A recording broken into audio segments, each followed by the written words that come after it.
Good evening. On tonight's programme, we're going to look at the migrant crisis facing Europe and what the continent should do in response. But first, the latest on the story that we broke last night. The founder of Kids Company has confirmed that the charity has shut down its services as of tonight, and she's attacked civil servants, ministers and the media for the closure. Camila Batmanghelidjh said they had put the nail into the charity and that the closure would mean abandoning a lot of children. Here's our policy editor, Chris Cook. Well, by the time you broadcast, unfortunately, the charity's closed, and we've had to abandon a lot of children. That's it. It's the end of Kids Company. Save Kids Company! Save Kids Company! Save Kids Company! Kids Company has closed its doors. It could not raise enough donations to meet its financial obligations. And today in South London, the big questions were why and what happens next.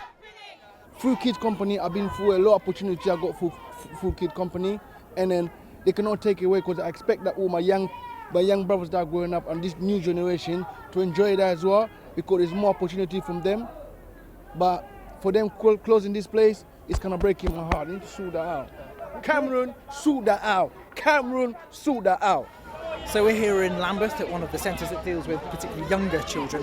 The staff have just been pulled inside. We've been trying to get interviews with some of them, but they're really, really angry. They feel that the story of Kids Company is really about intervention, saving young people who really need their help. And they feel the good work they do is just not being recognised.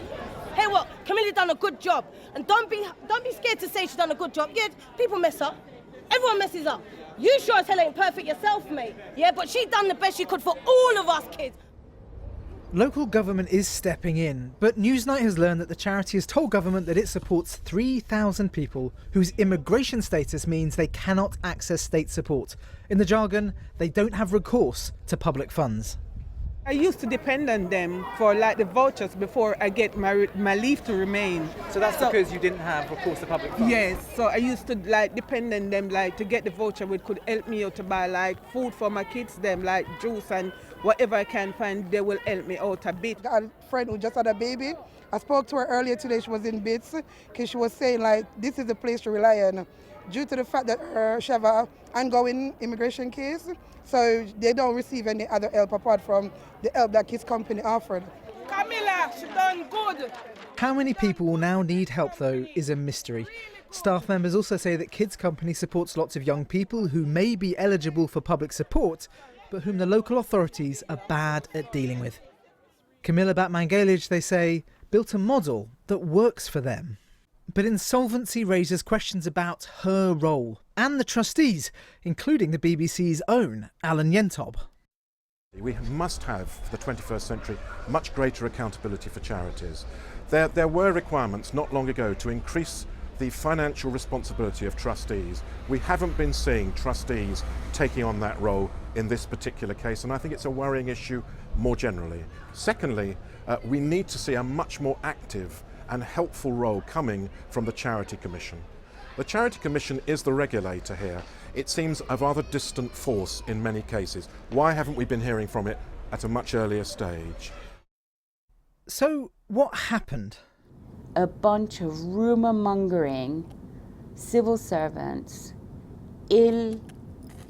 spirited ministers and the media on the back of a range of rumours put the nail in this organisation and shut it. Newsnight has spoken to lots of major donors who've been losing confidence in the charity's management over several years. The Cabinet Office was stranded as the last big giver. Their last grant, £3 million to help restructure the charity, was made only last week. And that was given on the authority of two ministers, Matt Hancock and Oliver Letwin, and it was directly against the advice of senior civil servants. Richard Heaton, the lead official in the Cabinet Office, sought a so-called ministerial direction. He formally told ministers that he had limited confidence that Kids Company would be able to successfully implement the changes they needed to. The ministers overruled him. Is that it? The end of it now? Not opening tomorrow, nothing? Even according to its fans, Kids Company was not well run. but that will be little consolation to those people who came to rely on it, some of whom say they have nowhere else to go. All done, guys. Thank you. Well, that's the very human side of that closure. And Danny Kruger is the chief executive of the charity Only Connect. He used to work for David Cameron, wrote the speech that will be dubbed the Hugger Hoodie speech for the Tory leader in later years. Danny, thanks for coming in. At heart, why do you think the charity had to close? I mean, when you listen to Camila Batmanghelidjh saying it was rumour-mongering civil servants, ill-spirited ministers and the media, is she right? She might well be. She's certainly got her enemies in Westminster and in the media, and no doubt some of her critics are also right about the problems with the management. It's not for me to criticise another charity leader. We do a very difficult job and we all make mistakes. I think she actually represents a problem which is much bigger than Kids Company. She's just the most obvious example of a problem with our sector, which is that we are basically operating a broken model. You know, charities are dependent on some pretty eccentric sources of finance. We're working with some very chaotic people. We don't have access to the sort of capital, the reserves, the assets that companies do. And we're expected to perform in a highly professional way, as we should, but without the sort of infrastructure or the support that we need. So, to my mind, she's a victim possibly of her own success, of the growth that she made over many years, of being a media darling, and the media's turned on her. And to what extent it's her own fault, I'm not fit to judge. The point is, presumably, there are enough people looking at it over the course of the years when millions, quite frankly, was coming into the charity. Do you think there is something in it, this phrase that, you know, leaders were mesmerised by her? Do you think there was that problem, that she was very powerful in terms of her persona? She's pretty charismatic and she is very persuasive. But I think that what government was doing, as well as donors, was investing in an idea, a really great idea, which is about the importance of putting a positive, warm, creative community of people around some pretty traumatised young people. Perhaps people weren't paying enough attention to the internal workings and the finances, but as I say, that's a problem with charity in general. It's not just Kids Company. And she would say, and I've had this conversation with her, that that the reason the government turned against it was quite simply that she was exposing the true extent of child abuse in this country, and that her charity was growing not because she was trying to grow it, but because she was trying to feed that demand. That's not consistent with the fact that they were giving her so much money all of those years. I don't think they turned against her because of that. I think the problem is that she's run out of road, and that's a problem that charities face. They get to a certain point when there's just not enough donors out there for them, and government can't be the sole funder of these organisations. Well, you saw the voices in that report, and they were pretty clear and pretty desperate. When you say she's run out of road, do you think that we have the resources to pick up where Kids Company leaves off? So this is the great challenge we have as a society and what the government needs to decide on. You have two models. One is the old-fashioned public sector monopoly, a centralised state trying to deliver everything. That's at least, you know, economically you can understand the rationale for it. The fact is there isn't enough money to run that model anymore. But I also don't think it was the right model because the state can't do this kind of work.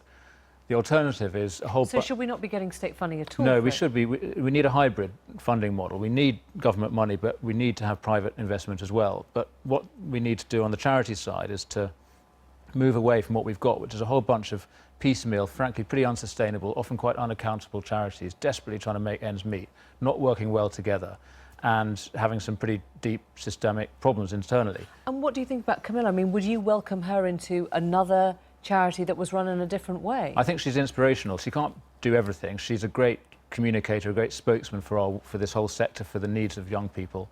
She's got a great therapeutic model and a really good track record. She's a great person, but you know, she probably shouldn't be running a multi-million-pound charity. What we need, to be honest, is not to focus on what individuals should be doing or what particular government ministers should or shouldn't have done. We need to respond to this as a society and say there's a new model of charity emerging, which is called collective impact, which is about organisations coming together. And my charity Only Connect has started something called the West London Zone for Children and Young People, which is a partnership of different charities and projects working with children and young people in a coherent way to bring in private money and support them over the long term. Danny Kruger, thanks for coming in.